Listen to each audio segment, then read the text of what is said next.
Hi guys! Welcome again sa ating channel. Ayan,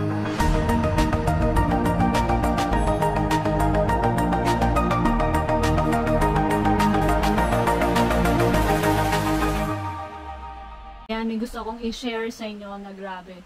Napakasakit, Kuya Eddie. Itong i-share ko sa inyo at mga ginamit ko na naging effective sa akin na baka maging effective sa inyo. So ito, nakita nyo na naman ang ating thumbnail, ang ating title, ang pigsa. Pigsang dapa o pigsang baboy. Nakanasan nyo na ba magkapigsas? Diba? Sobrang sakit. Actually, nagkaroon na din ako last year. Pero mas grabe yung ngayon. Pero grabe din yung last year. Papakita ko sa inyo kung ano yung last year. Pero ito, so, alam nyo na naman, siguro nakapag-research na kayo tungkol sa pigsa at kung ano ang pigsa. Pero yung ibang pigsa kasi is, yung iba parang nagsisimula parang tigyawa, tapos umuulbok na. Pero yung sa akin, yung naranasan ko is kakaiba. Is tinatawag nilang pigsang dapa daw. So, nung February 1, ayan, makikita nyo itong picture yan. Yan yung may nakamdaman akong parang may masakit sa may puwet ko. Sa puwet pa talaga, di ba? So, sa may puwet ko, sa gilid ng puwet, sabi ko pang may mahapde. Kala ko parang kagat ng lamok lang, or sugat, parang masakit kasi parang pantal. So, makita yan, mapula, tapos may parang tuldok. Pero hindi siya parang tigyawat na may nakaulbok eh. Pero ito kasi nakalubog. So, nung February 2, ay makikita nyo yung picture, yan. Ito, February 2, ayan siya. Medyo mapula na yung paligid niya, mapula at medyo masakit na siya nararamdaman ko. Tapos, ayan o, makita nyo parang may lubog na bilog sa gitna. Hindi siya yung usual na pwede mo nang pisahin, di ba, pag parang tigyawat, pwede mo nang tirisin. Pero ito, wala kang matiris kasi flat na flat siya. So, pinakita ko sa tita ko. Sabi kasi nung iba, wag ko daw galawin, kusang mawawala. Pero dumating yung araw, para siyang lumalaki na nararamdaman ko na yung sakit. So, na-research niya na naman siguro kung bakit nagkakapigsa dahil sa mga germs na pumasok sa pores, tapos nagka-bacteria, ayan. So, hindi ko alam kung saan ko nakuha or dahil saan. Pero sabi nila ay dahil daw madumi ang dugo, at mga ganon. Bago ko kasi magkaroon na ito, lumabas kami, tapos hindi ako, naglinis naman ako, pero hindi ako naligo. Usually, naliligo ako pag galing sa labas. Pero that time, malamig kasi hindi ako naligo. So, naghilamos punas lang ako. So, feeling ko, isa yun sa cause din. Tapos nagpaulan ako, then, kinabukasan, nagkaroon ako sumama yung pakiramdam ko. So, for sure, bumaba yung immune system ko noon. Tapos, the next day, naging emotional ako. Lalong siguro bumaba yung aking immune system, naging baksak, naging mahina. Then, yun. Biglang on the third day, lumabas na siya. Naramdaman ko na siya. Parang last year, ganun din. So, ayan, February 3, makikita nyo, medyo ulbok-ulbok na siya. Ayan, papakita ko yung picture. Tapos February 4, ayan, di ba? Sobrang pulan niya na at makapal na yung, ano niya, sobrang sakit na niyan. So, nung February 2, sabi sa akin na, hinugin ko na daw kagad, sabi, pigsang dapa. Ibig sabihin, paloob yung nana niya, hindi palabas, paloob. So, try ko daw yung gumamela. Tapos, nilagyan ko naman siya. Tapos, yun, bigla siyang bumusa. Nung February 4, umulbok na siya, tagang hina-hot compress ko din. Siyempre, nagre-research tayo, ganyan-ganyan. February 4, hina-hot compress ko din siya. Last year kasi ganun din ginawa ko. Pero ito kasi ang tagal niya. Ayan, ang kapal, di ba? So, nung February, in the fourth day, kasi sabi nung mga una-una, huwag ko daw galawin kasi mawawala ka lang namin pantal. So, nung pinakita ko na sa mga tita ko, yun sinabi na nga nila na pigsa yun. May pinatry sa akin, may sinabi sa akin na lagyan ko, tapalan ko at ito yung intra. Yan, intra. Pinainom din sa akin at pinapahin. At saka itong Nutria. So, naglagay ako sa bottle na may spray. Ayan. Naglagay ako, yan, sa bottle na may spray. Neto, intra at Nutria. Ayan. Capsule to, papakita ko sa inyo. Capsule to, tapos bubuksan, ihahalo dun sa intra. Ayan. Ayan, ganyan siya. Ayan. Capsule siya na green. Na madaming ano. So, sabi is, kapalang ko ng basa ng ibulak. So, kakalagay ko noon, February 5. One day lang February 4, nag-start ako yung natapalan lagyan. Kasi, sobrang sakit talaga. Sobrang yung mula day 1 hanggang day 4. Lalo na nung day 4, naramdaman ko, nag-church kami, sobrang sakit, naiiyak na ako sa sakit. So, nilagyan ng, meron kasing tita ko, nilagyan na niya nito. Tapos, medyo humupa-hupa yung sakit. Pero, bumili na din ako nito. Ito ay 1.8 actually. Tapos, ito, binigyan lang ako ng tita ko ng ilang capsule para pang pahid at paglagay. Thank you, Nina. Tapos, tinapalan ko na may sabulak, basang-basa siya, tapos nilagay ko siya. Kaya nung February 5, makikita nyo, ayan, may lumabas na. Kasi daw para pumutok na daw, kagad lumabas yung nana. Nagkaroon ng mata. Kasi walang mata, di ba? So, ayan, nakita nyo, may parang maliit na lumabas. So, ayan, ganyan yung ginagawa ko. Ayan, makikita nyo na tinatapalan ko ng basang. Una ni-sprayan ko, tapos tatapalan ko ng basa na may intra at nutria. Ayan. Tapos that day, ang bilis, di ba? That day, ayan, lumabas na siya, kita nyo? Yung itim na yung nana yun, na tuyo. So, February 6, ayan, kita nyo? Ano na siya, lumalabas na siya. Pero sobrang sakit. Talagang sa gabi, hindi ako makatulog, nagigising ako, hindi ko alam kung anong peste ko, tagilid na lang ako talaga, umupo, kalahating upo, talagang pagkahiga ko, tatayo ko, talagang hindi na ako makalakad, hindi ako makalakad. Yung sa tumbong, hanggang legs ko, nararamdaman ko yung sakit, ganun siya sakit. So, yun, ano pa din, nilalagyan ko ng hot compress. Tapos that day, from day 4, hanggang, yan, 6, umiinom ako na ito, 3 times a day. Tapos yung tita ko, from Spain, yan, Tita Pina, thank you, binigyan niya ako ng isa pang, yan, bote na ito, at ito, para iniinom 3 times a day. At the same time, umiinom na din ako ng, luyang dilaw, ayan, binigyan ni Tita Marie, thank you, kasi mas mabisa din yun, kasi nagpakuha ko ng dahon ng bayabas, kasi antibiotic din yun, ang dahon ng bayabas. Bukod sa iniinom ko, yun yung pinanglilinis ko dito sa ating pigsa, pang mas mabilis matuyo. Yun, ito papakita ko sa inyo, yan ang iniinom ko. Sa umaga, may M2 na, may luyang dilaw na, may bayabas pa. Pinanglalanggas ko din, iniinom ko din. Ayan, at the same time, itong Nutria. At the same time, nag-boost ako ng vitamins. Ito, Fern D, at Fern Active. Ayan, simula nung mga day 2, day 3, talagang 3 times a day din ako umiinom nito. Ayan, Fern D, vitamin D. Ito, Fern Active multi-vitamins. Talagang binoost ko yung sarili ko ng vitamins din. Kaya nakatulong din na mabilis ang mga pangyayari. Kasi mababa yung immune system ko, kasi hindi ako masyado makakain sa sobrang sakit. Kaya tinagtad ko yung sarili ko ng vitamins, ng mga supplement, ng mga lahat ng yan. By the way, itong Intra ay 36% fruit juice, food supplement. At madami siyang halaman. Ayan. At the same time, ito din ayan, papakita ko sa inyo yung mga ingredients, mga green tea, mga garlic, mga carrot, broccoli, ayan, ang dami. Itong Nutria.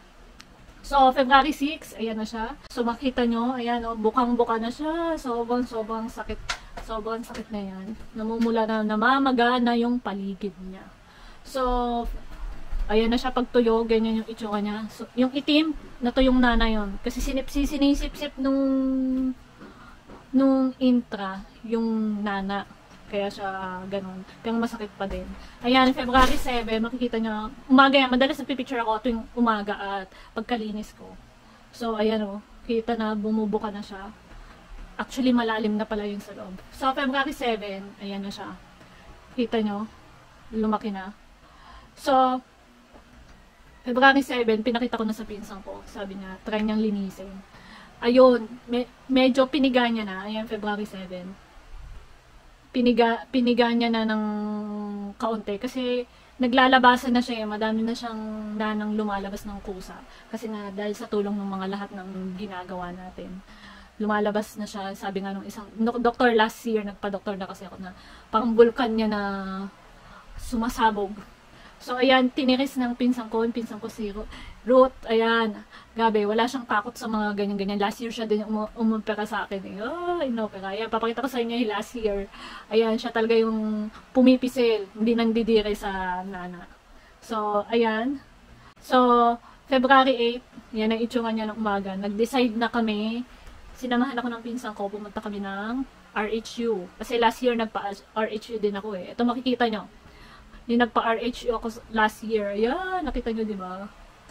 Grabe. Last year, ang tawag doon, ginupit-gupit yung mga nana, kaya siya nabutas ng ganyan. Pero ngayon, ay lalaki na ang dumukot. Ayan, makikita nyo. Pinisa. Oh, gabi, ang dami, di ba? Sabi sa akin, naghakot ba daw ako ng isang barangay? Dapat kasi maliit pa lang, pinapalabas na daw. Ito napakabilis, 1 week lang ganyan na kagad siya na talagang naghakot ng nana. Kinain niya yung laman ko kadiri, di ba? So, yan, lalaki na sabi kung okay lang ba daw. Sabi ko, okay na okay, basta kunin nyo lang. Mawala na yung sakit. So, nung nawawala na yung mga nana sa loob, doon medyo nawala yung sakit na aking nararamdaman sa loob, no? Sobrang sakit. So, kasi nalabas na kasi mga nana. Pag yung nana nasa loob pa, ibig sabihin, masakit, hinahakot niya yung, kinakain niya yung laman mo. So, nung nawala na yung mga nana, nakakalabas-labas na, ay medyo nawala na yung unti yung pamamaga at nawala yung sakit. Yun nga lang, ayan o, ang dami, di ba? Daming nana na lumabas.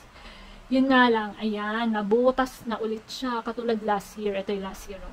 Nabutas na ulit siya. Yun yung last year kasi babae ang may scissor siya. Ginugupit niya. Ito kasi lang, dinudukot lang yung nana. Kaya talagang kamay lang, kinamay, di ba? Gasa. So, ayan, grabe, makikita nyo. Makikita, pinapakita ko sa inyo lang yung picture, grabe, yan, butas na naman siya, para siyang last year, para siyang kasyeng piso. Ito, ayan, lumaki naman laki, kadiri, di ba? Kahit ako nagdidiri. So, sabi nung nurse, nung lalaki, last year kasi, naghanda na nga din ako, bumili ako ng mga, mga gasa, mga, bumili ako ng agua oxinada, betadine, antibiotic cream. Sabi yun yung sabi sa akin last year na panglinis. Pero ito naman, itong nurse na lalaki, shout out sa Lilio RHU, thank you. Sabi niya is, dapat, wag daw agua oxinada, kasi, nire-renew niya lang daw yung nana. Dapat daw ang panglinis is gasa at maligamgam na tubig. Yung pinakulong tubig, tapos pinalamig mo, na medyo mait pa ng konti, yun yung panglilinis mo daw dapat. Yun lang daw dapat. Tapos, betadine. Tapos yung binili kong cream, in-advance ko na kasi yung cream eh. Day 4 pa lang nagpabili na ako. Pinahid ko na. Sobrang sakit din kasi nga pinapatay niya yung nana sa loob. Pero dapat mailabas talaga. Ito yung binili ko. Ayan. Mupiricocin, Bacti-free. Ayan. So, ito 500 din ko nabili. Ang mahal, diba? So, ito pala ay 1.8. Ito ay 1.5. Yan. Pero thank you sa free na nagbigay. God bless you all. At, ayan. So, February 9, day 9, ayan siya, may mga, ang hirap lang din, alam nyo kasi, lagi akong nakahiga, hindi ko kayang maglinis mag-isa, lalo na nung bumukas na. So, salamat sa aking pinsan at sa ate ko na matyagang, lalo na yung ate ko kahit, kasi, sensitive siya, hindi niya kaya yung maglinis ng ganun, pero talagang tinulungan niya akong magdukot. So, medyo nakakaano din, kasi siyempre may butas kang mundo. Tapos yan, day 9, ayan, may naglalabasan, na yung parang siyang plema na puti, na nabuo, ayan, sa loob, na kailangan matanggal. Yan, so, day 10, February 10, ang bilis ng mga pangyayang to, ayan siya. So, February 10, naliligo ko, tapos parang siyang sumasama sa gasa. By the way, tinatakpan ko lagi ng gasa yung, ito kasi, nung nabutas na, kailangan laging may gasa para hindi mapasukan ng kung ano at hindi madumihan. Pagkalinis ng gasa ng malinggam na tubig, yun yung pantanggal ng nana. Tapos pinipisil din ng pinsan ko minsan kung may lalabas pa, tapos kinukuha niya. Tapos betadine, tapos yung ointment, tapos gasa.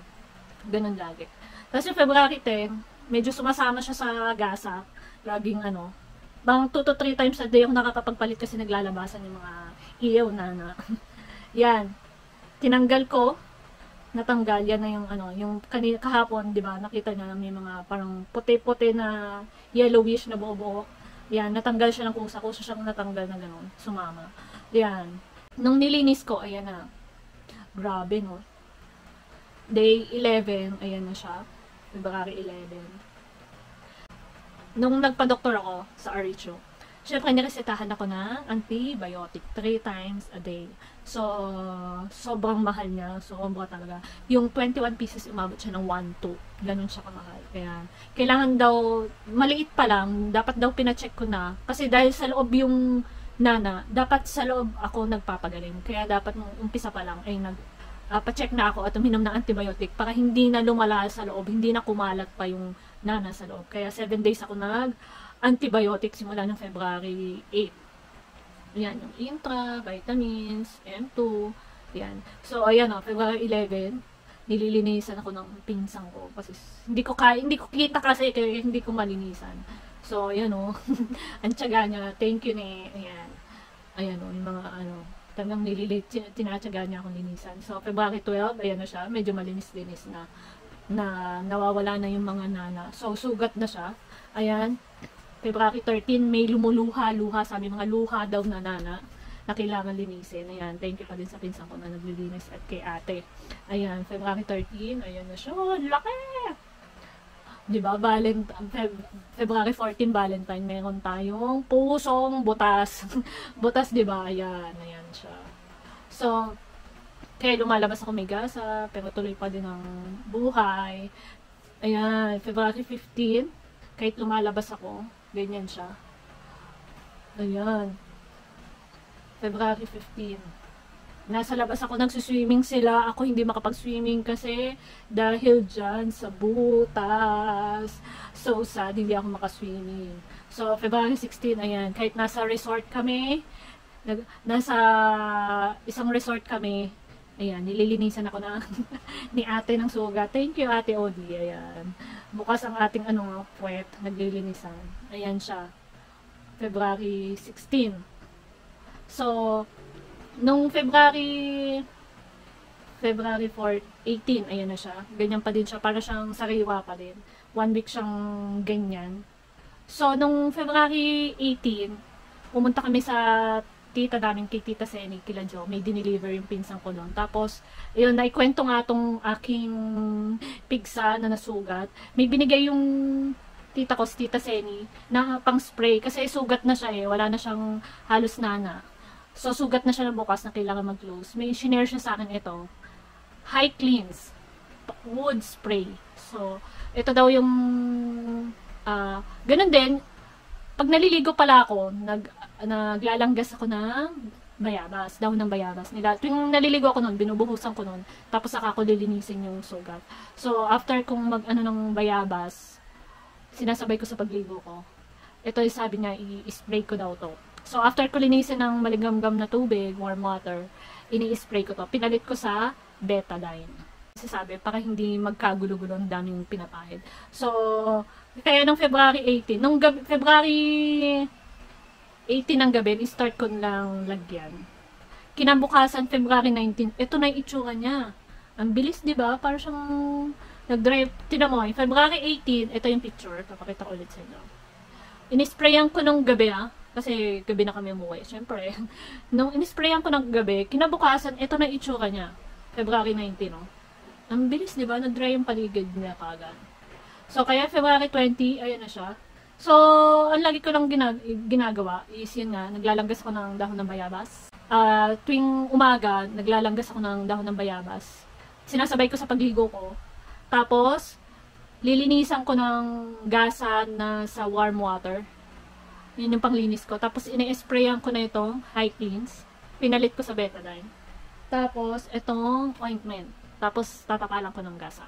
Yun yung sa umaga. Pagdating sa hapon, ini-sprayan ko na lang na itong High Cleans sa gabi. Sa gabi. Ganun na lang yung laging routine na ginagawa ko. Kaya, ang bilis. Sobrang bilis. Talagang hindi na siya nanariwa. February 20, yan makikita nyo. O, pagdating ng hapon, ayun, nakita nyo, para siyang kagad. Ang tawag doon? Naglangib yung paligid niya. Ayan o, February 21, natuyo ka agad siya. Diba nang 1 week tayong Betadine? Baka siyang laging basa. Pero nung gumamit ako na itong high cleanse, ang bilis niya mag-progress. Natutuyo ka agad, tuyong-tuyo. Ayun, makita niyo, February 21, oh. Ayan, oh. Ang bilis niya magkalaman, di ba? Butas na butas siya parang balon, pero may laman na kaagad. Ayan. Ng February 21. Ang bilis niya magkalaman nung simula na nag-spray ako na ito. Ayan. Tapos tuloy-tuloy pa din yung pag-inom ko ng luyang dilaw, ng dahon ng bayabas, tapos ng intra. Ayan. Actually, paubos na this time yung intra. Ayan, makikita nyo. February 22. Ayan na siya, oh. May laman na siya. Hindi na siya yung may balon. May ano yan eh, may kuweba sa loob eh. Diba, nakita nyo yung simula ng umpisa. Pero ayan oh, halos pantay na yung laman niya. Tapos, tuyo na yung paligid. So, ayan, tuloy-tuloy inom natin. Ito yung iniinom ko. Ano yan? M2, kalamansi, na may dahon ng bayabas, na may luyang dilaw. Wow. Kundi pa talaga luminis. Pampalinis daw ng dugo yung luyang dilaw. Para sabing nung nagbigay sa akin, Tito Nandingat, hindi na babalik yan.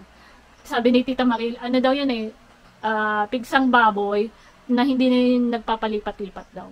So, in Jesus' name, hindi na babalik at hindi na ulit mangyayari sa atin. So, last year, ito yung nangyari. Di ba yung from butas na ganito, ito ang nangyayari. Pero this time, ito naman. So, February 22, ayan siya, oh, umaangat-angat na siya. So, February 22, ayan. Tapos, ayan, oh, tuyong-tuyo na siya. February 23, ayan na siya. So, tuloy ang mga lakad natin kahit may ganyan. Ano ko tagilid eh, naka-4 pag nakakaupo. Ayan na siya. February 26, ang ganda na, diba? Halos pantay na siya. Ayan, February 26. Ayan, March 1. 1 month na. Ayan na itsura niya. Tapos, natanggal na yung balat niya. Yung kulubot. Ayan, ang itsura niya. Nung natanggal na yung may mga kulubot. Yung kulubot na yun, balat yun. Ay, langib yun. Ayan, balatan na yung gilid. February 2, nababalatan na yung gilid. Ayan, March 3. Ayan na siya. Ganda na, diba? March 4. Ayan na siya. Nung natanggal na, ayan na. Natanggal na yung langib. Ayan na, March 4. March 6. Ayan, ang ganda na, diba? Pa-close na talaga siya. March 6. Simula nung naglalangib na siya na makapal, hindi na ako naggagasa. Sabi ng pinsa ko, wag na daw ako maggasa. Kasi sugat na naman siya, hindi na siya yung open wound. Ngayon, ito na itsura niya. Napakaganda. Close na siya, diba? So, ayan, ito na ngayon siya. So, ang iisipin na lang natin kung paano matatanggal yung peklat. Sabi ng nurse na, hindi na ako makapag-bikini. Pero hindi naman talaga ako nang-bikini. Pero, ano bang masasuggest nyo para matanggal yung peklat na to? Yan. Kasi, di ba? Anong pwede natin? Kasi nag-try na din ako last year. Ito yung last year, oh. Ito na yung itsura niya. So, nag-try ako ng Cebo de Macho. Pero nag-keloids siya. Hindi, ganyan, isang taon na, iyan yung itsura niya ngayon. So, anong masasuggest nyo na pwedeng pantanggal peklat? So, yan. Thank you, Lord. At nung first day pa lang, hanggang matapos, talagang tayo dyan. Todo pray. At salamat sa mga nag-pray sa akin. Dahil mabilis ang progress at mabilis din gumaling. At salamat sa mga nagbigay ng mga pangpagaling. Kaya, God bless you all. Kaya, ayan, sa lahat, sabi ay, i-boost ang immune system. Laging maligo, maglinis. So, nagpalit na din ako ng sabon ng antibacterial soap. Ayan. So, nagpalit na din ako ng sabon. Kailangan antibacterial para tanggal lagi ang mga germs. Pag galing tayo sa labas, maligo. At syempre, laging mag-pray for healthy body. At in Jesus' name, di na mauulit to, di ba? So, thank you sa lahat na nagbigay, sa lahat na naglinis sa akin, tumulong. And sana nakatulong sa inyo to. Try nyo din tong mga tinry kong mga ininom na makatulong. Yung pinsa ko namang isa, lagi sila daw nagkakaroon. Pero hindi naman dapa yun yung palabas. Lagi nilang maliit pa lang ay pinipisil na nila, tinatanggal. Pero nagpapabalik-balik. So, yung isa ko namang pinsan, pag nakapag-donate ka na daw ng dugo, ay hindi na daw. Kasi dati lagi siya nagkakaroon. Pero simula daw nakapag-donate siya ng dugo, hindi na daw, wala na daw tumutubo. Kasi nalinis na yung dugo. So, may iba't iba tayong perspective. Mahalaga is lagi pray at maging malinis sa katawan. Ayan. So, try nyo na din to. Baka maging effective din sa inyo yung mga product na ginamit ko. Kaya naging mabilis ang lahat ng kagalingan. Kaya, sa meron dyan, try nyo na din to mga to. Sabi din ng nurse, yung kuyo daw, yung kuyo, ito, ayan, papakita ko sa inyo yung kuyo. Effective daw din daw yan. Kahit nurse siya, kasi sabi ko, nag-herbal kasi ako. Sabi niya, dapat daw tinry ko daw yun. Maliit pa lang. Tinapal ko na. Mabilis daw yun makapagpalabas ng mata at makapagpahinog. Ayun. So, yun. Thank you sa lahat sa inyong panonood. Sana nakatulong to sa inyo. At try nyo na din bumili ng mga product nito. So, lagi ka tayong minom ng vitamins. Siyempre, lagi mag-pray. Thank you, Lord. Kasi magaling na after 1.5 months, ay okay na ang lahat. Kaya, thank you, Lord. Thank you sa mga tito-tita ko, sa ate ko, sa mga kapatid ko, sa lahat ng tumulong sa akin din at nagkaloob. Kaya, thank you. God bless you all.